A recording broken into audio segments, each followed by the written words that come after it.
안녕하세요. 책으로 행복한 순례 책행순입니다. 오늘도 지난 시간에 이어서 평화신문과 평화방송에서 펴낸 허연순 마리아 프란치스카 작가님의 책 신앙이 영재를 키운다 들려드리겠습니다. 이 책 속에서 허연순 마리아 프란치스카 작가님께서는 자녀들에 대한 이야기들을 많이 하시는데요. 부모들이 자녀들을 키우시면서 여러 어려움들을 직면하게 되고 또 자녀에게 실망하시는 일들도 많이 생기게 됩니다. 그럴 때마다 여러 가지 어려움들을 극복하고 부모인 나 자신을 일으켜 세우면서 자녀를 긍정적으로 볼 수 있는 힘은 바로 신앙에서 온다고 말씀하십니다. 자녀를 바로 잡아줄 수 있는 근본적인 힘인 신앙. 주님께 의탁하면서 어려운 일들을 대처해 나가는 지혜로운 방법들과 에피소드들을 담고 있습니다. 그럼 지금부터 들려드리겠습니다. 책은요, 눈으로 읽는 거예요. 어린 아이들을 데리고 대전 시내에 있는 성 바오로 서원에 자주 들린다. 이제 겨우 만 3살, 4살인 큰 아이들과 돌이 안 된 셋째를 데리고 책을 살펴봤다. 어른들은 어른들대로 눈길이 가는 책을 고르고 아이들은 아이들대로 그림책부터 성경 이야기까지 자신들이 좋아하는 책들을 훑어보곤 했다. 어느 날인가 서원 수녀님이 책장을 한 장 한 장 넘기는 아이에게 다가가 물으셨다. 너 지금 책을 읽는 거니 그림만 보는 거니? 네, 책은요 눈으로 읽는 거예요. 목독이라고 해요. 그럼 넌 내용을 다 읽었니? 네.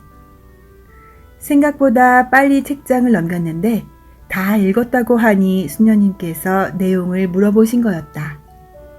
내용을 다 알고 대답하는 아이가 신기한지 너 몇 살이야? 하고 물으셨다. 4살이요. 수녀님께서 얼굴에 한박웃음을 머금으시고 내게 다가와 말씀하셨다. 아이가 아주 똘똘해요. 아이들의 독서 속도를 알고 있는 나도 수녀님과 함께 미소를 띄었다.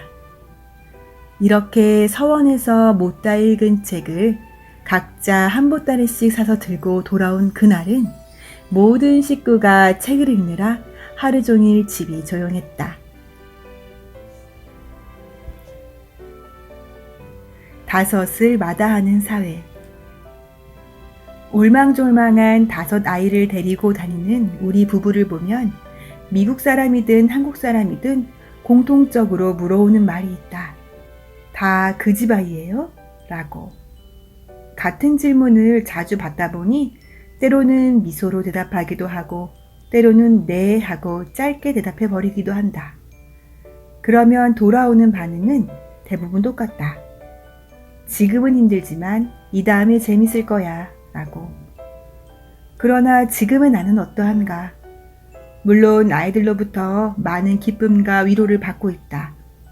하지만 닥치는 어려움도 아이들로부터 비롯된 문제이기에 나중에 맛보게 될 기쁨보다는 지금의 힘든 상황을 더 무겁게 느끼고 있는 게 현실 아닌가. 신앙적 기쁨으로 모든 것을 이겨내려고 노력하지만 정신적, 육체적, 경제적 어려움 때문에 기쁨보다는 절제와 포기, 때로는 허탈감 속에서 헤매고 있을 때도 많다. 친정어머니는 이러한 점을 걱정하시며 아이가 생길 때마다 반대를 하셨다. 친정어머니는 그래도 낫겠다고 고집을 부리는 우리 부부를 보고 한숨을 많이 쉬셨을 것이다. 집안일에 솜씨가 없는 내가 뭘 믿고 그랬는지 모르겠지만 지금 한계를 느끼는 건 사실이다. 아이가 넷일 때도 집안일을 도와주시던 무던한 아주머니가 5째가 태어나자마자 2달 만에 그만두셨다. 그때 다른 사람의 도움을 받는 걸 포기했다. 다시는 다른 사람 힘들게 하지 않고 우리끼리 버텨보자고 생각한 것이다. 그러나 아이들이 성장할수록 일도 많아지고 경제적으로 필요한 것도 많아지는 것 같다. 예상했던 것보다 메꿔야 할 빈틈이 많았다. 아직 우리 손으로 새 옷 한 벌 사입혀보지 못했고 외식이라고 해봐야 햄버거가 고작이었다. 그렇게 안 쓰고 못 쓰고 사는데도 늘 쪼들리는 게 미국 생활이다. 시간에 쫓기고 경제적으로 시달리고 집안일을 도와줄 아주머니가 필요한데도 차마 한국인 할머니들께 부탁을 할 수 없었다. 다른 집보다 아이들이 많기 때문이었다. 거절당할까봐 얘기조차 꺼내지 못하는 형편이었다. 한국에 있을 때는 나름 가치관을 갖고 절제하면서 살아온 것을 자랑스럽게 생각했다. 넉넉한 수입이 있음에도 절제하면서 어려운 이웃과 교회기관 등을 후원하는 것이 기쁨이었으니까. 그래서 친정어머니가 사는 게 이게 먹고 하실 때마다 웃으면서 천성적으로 검소한 성격 탓이죠 라고 속으로 대답하며 기쁨을 잃지 않았다. 그러나 미국에서는 필요를 더 많이 생각하고 그럴 때마다 무능함을 느낀다. 초라함을 맛보고 서글픔을 느끼는 순간이 많다. 삶이 고통스러워지는 시간들이다. 영성적으로 메마른 징조가 자꾸 나타나지만 쫓기는 시간에 어찌할 바를 모르고 있는 것이다. 해야 할 일들이 자꾸 생기는 탓이다. 이럴 때 나는 울고 싶다. 그러나 울 시간이 없는 것은 또 얼마나 불행한가. 차라리 울 수 있었으면 다행이건만. 식구가 많다 보니 불평불만보다는 상황을 받아들이고 나 혼자 해결할 수 없음을 인정하고 그분께 도움을 청하게 된다. 그러면 그분께서 두 손으로 내 앞길을 휘휘 헤쳐 열어주시고 내게 힘을 주시는 것 같다. 따로 앉아 울 시간은 없었지만 울면서라도 앞으로 나아가지 못하는 일은 없었다. 이때 가슴으로 운다는 것의 의미를 깨닫게 된 것 같다. 식구가 몇이세요? 한국에 살 때는 방 4개짜리 아파트였는데 미국에 가자마자 방 3개짜리 타운하우스에서 생활했다. 미국의 집은 방이 넓은 대신 그 숫자는 적다. 식구 수는 늘었는데 방 수가 줄었으니 상황이 좀 그랬나 보다. 항상 식구가 많다고 생각하는 아이들이 다른 사람을 만나면 가장 궁금해하는 것이 식구 수였다. 어느 날 수녀원에서 나엽을 긁어 모으는데 손이 필요하다며 우리 가족을 자원봉사 활동에 초대했다. 봉사활동을 마치고 여러 사람과 밥을 먹을 때 우리 아이들이 질문을 했다. 식구가 몇이세요?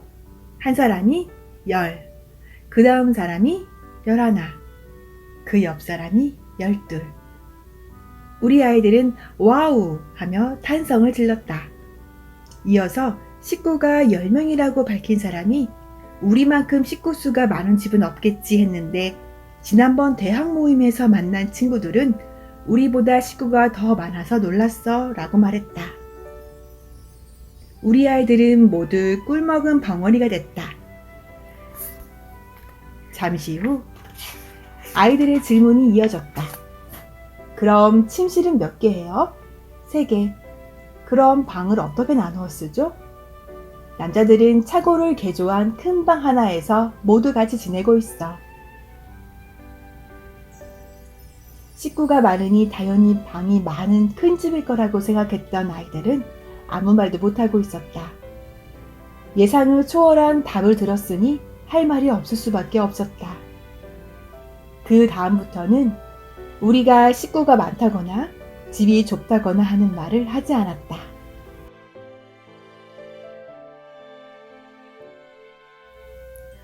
식구 수보다 많은 것. 식구 수도 많지만 그보다 더 많은 것이 성경과 기도서, 사전과 트로피, 그리고 악기와 웃음이다. 처음엔 그림이 있는 쉬운 사전으로 시작해 학년이 올라갈수록 큰 사전으로 사줬다. 그것도 살 때마다 서너 권씩 샀다. 함께 공부하는 아이들이 혹시 기다리느라 시간을 허비할까봐 그렇게 한 것이다. 성경도 그림이 있는 이야기 성경부터 시작해 수준을 점차 높여나갔다. 미국에 와서는 영어로 된 성경을 같은 순서대로 사줬다. 기도서도 한국에서는 한글로 된 것을 식구수대로, 미국에 와서는 영어로 된 것을 식구수대로 갖추다 보니 분량이 한없이 늘어났다.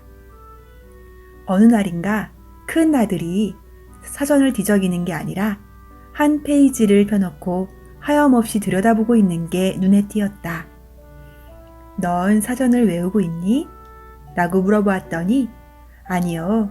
이것도 알아야 하고 저것도 알아야 하고 어차피 알아야 하니까 보는 거예요. 라고 대답했다. 그렇게 사전을 열심히 외우더니 1년도 안 돼 사전이 너덜너덜해졌다. 이처럼 사전과 백과사전을 재미로 읽다 보니 우리 아이들 별명이 걸어다니는 백과사전이 되었다. 마리오가 2학년일 때 담임 선생님이 마리오는 나도 모르는 어려운 단어들을 알고 있다며 놀라운 어휘력에 감탄하셨다. 그런 마리오가 영재교육학교인 콜드 스프링 센터 프로그램을 마친 후 5학년에 올라갔을 때 담임 선생님이 편지를 보내왔다. 앞으로 신문이나 TV 뉴스에 마리오가 등장하더라도 놀라지 않을 것입니다. 교내 단어 경시대회 문제를 출제할 때 나를 도와준 마리오를 잊지 못할 것입니다. 피아노 1대, 오르간 1대, 클라리넷 2개, 플룻 2개, 트럼펫 2개, 색소폰 2개, 트롬본 1개, 기타 1개. 아이들이 똑같은 악기를 다루면서 서로 가르쳐주고 배우며 한 명이 여러 가지 악기를 다룰 수 있게 하고 싶었다. 또한 성가는 오르간으로 연주하면 더 듣기 좋았다. 여러 가지 악기를 서로 같이 또 다르게 연습을 하면서 가끔 가족 연주회를 열면 보기도 좋고 듣기도 좋고 마음도 뿌듯하다. 연말에 악기를 벤에 싣고 지인들을 찾아가 깜짝 연주회를 열어들었더니 매우 기뻐하셨다. 수준 높은 연주회는 아니었지만 가족끼리 화목하고 행복한 시간을 가질 수 있어 더욱 좋았다. 다둥이 예찬.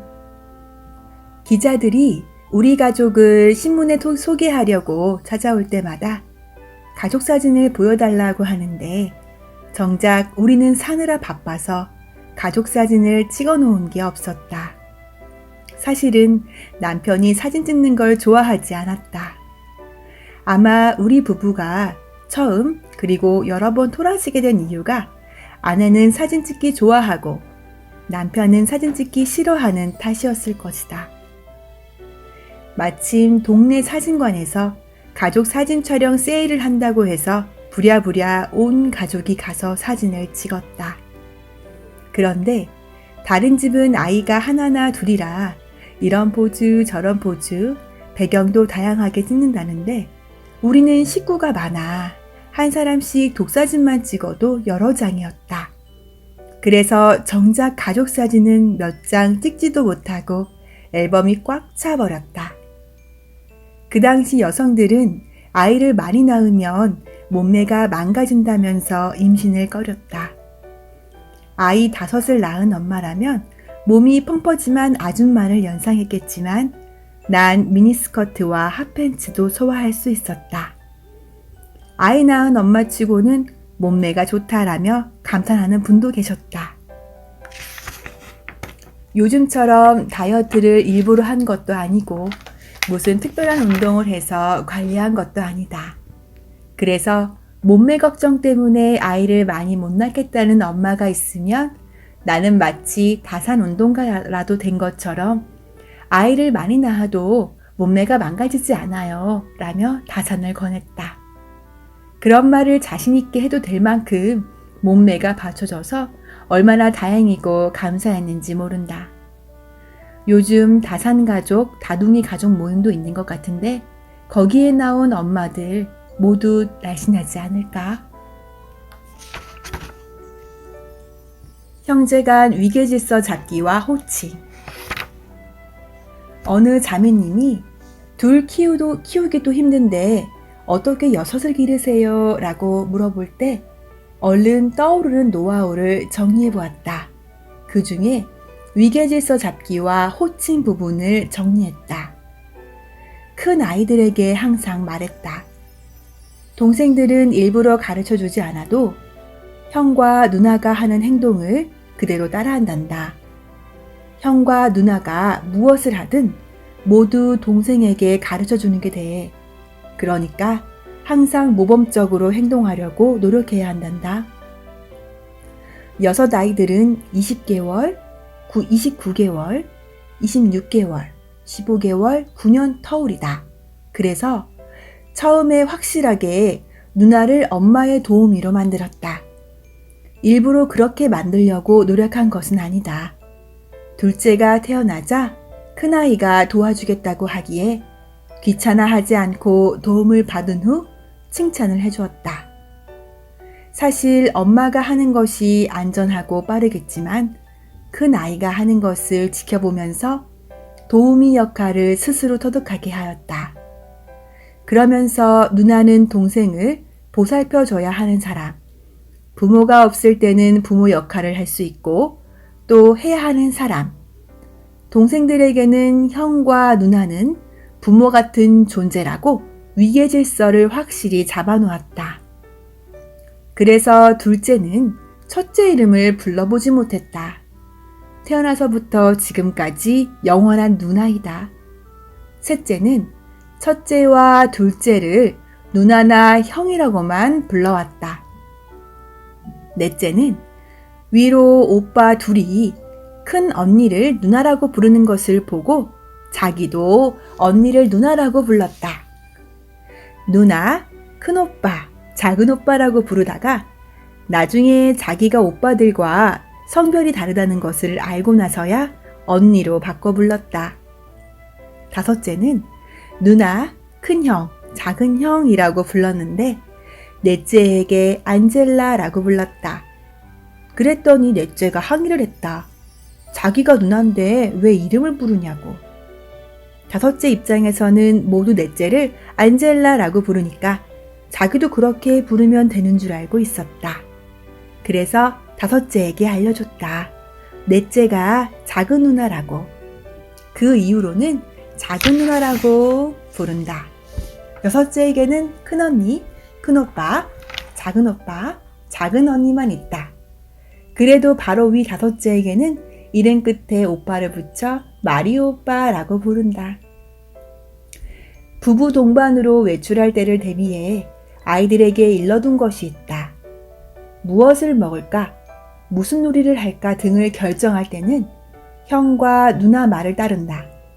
단, 형과 누나는 동생들 의견을 모아서 모두 공평하다고 느끼도록 바른 판단을 해야 한다.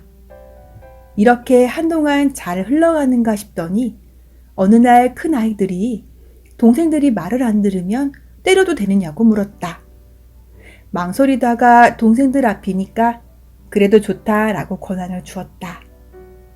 그리고 나중에 뒤에서 형과 누나에게 그런 일이 있으면 안 되겠지 라고 타일렀다.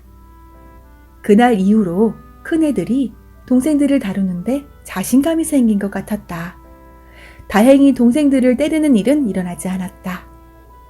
동생들 앞에서 형과 누나를 많이 칭찬해주면 형과 누나는 기가 산다.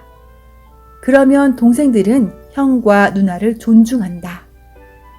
형과 누나를 존중하는 동생들을 잘 보살피는 형과 누나.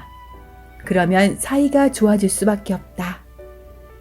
나중에 크면 저희들끼리 더 잘 어울리고 부모는 뒷전을 깨다. 아이들이 많으니까 아무래도 파워는 아이들 쪽으로 기울 것이다. 하지만 그런 모습을 지켜보는 부모는 파워가 없어도 행복하다.